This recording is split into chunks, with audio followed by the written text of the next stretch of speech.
Xin chào các bạn.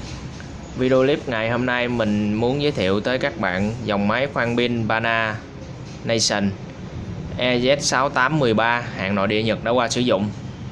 Thì máy có bao gồm hai chức năng là khoan thường và khoan búa và hai dải tốc độ nhanh và chậm. Thì đây là hai cái núm điều chỉnh của cái máy. Cái núm này, vị trí này là vị trí khoan thường và vị trí này là vị trí khoan búa.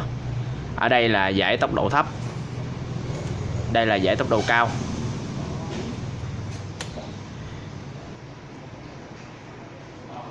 Nút này là nút điều chỉnh đảo chiều trái phải. Và cái tay cầm một chiều này vẫn còn hoạt động tốt nha các bạn.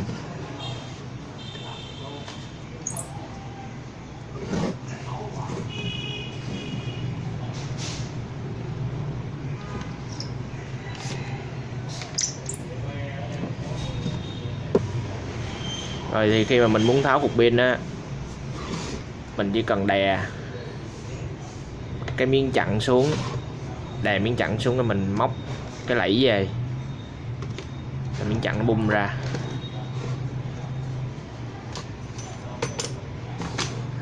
Đây là cái cục pin của nó. Cái cục pin này mình đã độ lên thành 29V4 7S 4A. Và cái jack sạc của nó thì nằm ở trên đầu này. Đây là cái cục sạc. Thông số cục sạc là 29V4 2A. Và cục sạc này là cục sạc đầy tự động ngắt. Khi mà chúng ta sạc thì chúng ta cắm vậy. Rồi trường hợp mà máy hết pin á, thì khi mình cắm điện vô cái đèn xanh này nó sẽ tự động nó chuyển về màu đỏ. Và khi máy nó sạc đầy á, thì tự động cái đèn này nó sẽ chuyển về màu xanh. Khi đó cục sạc nó tự động nó ngưng sạc, nó không có sạc nhồi vô nữa. Đây, đầu tiên là mình sẽ chạy thử cho các bạn xem. Đây là khoan búa và ở dải tốc độ thấp.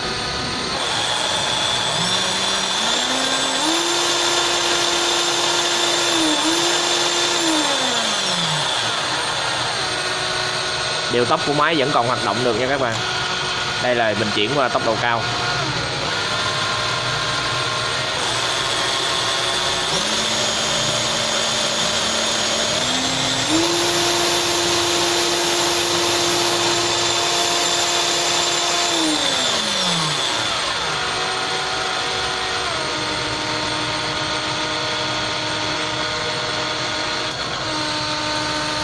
Rồi, bây giờ mình gạt qua chế độ búa.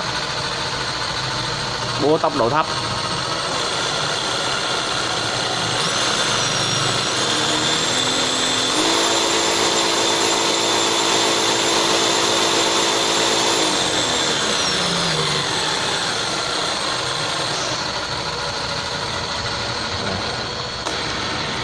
Đây, chuyển qua búa tốc độ cao.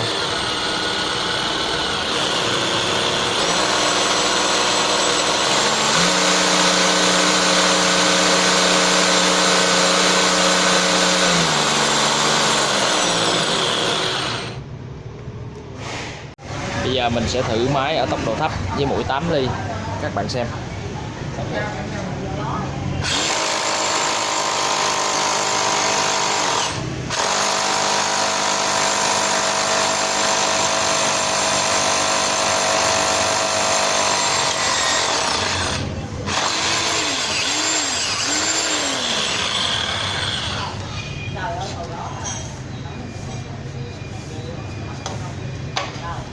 Rồi, và mình sẽ thử ở tốc độ cao.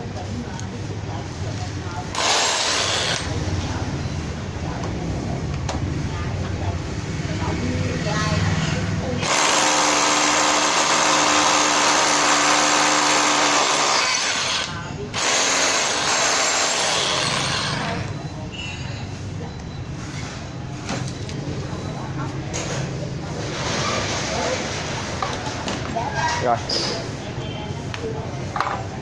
đây là mình sẽ thử mũi 10 ly.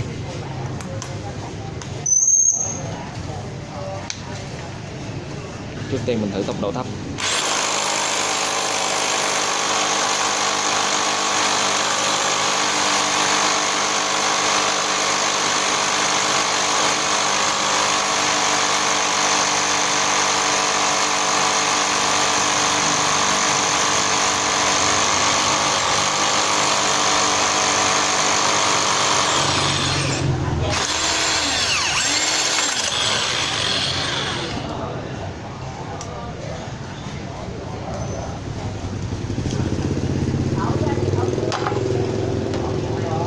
bây giờ sẽ dặn qua tốc độ cao.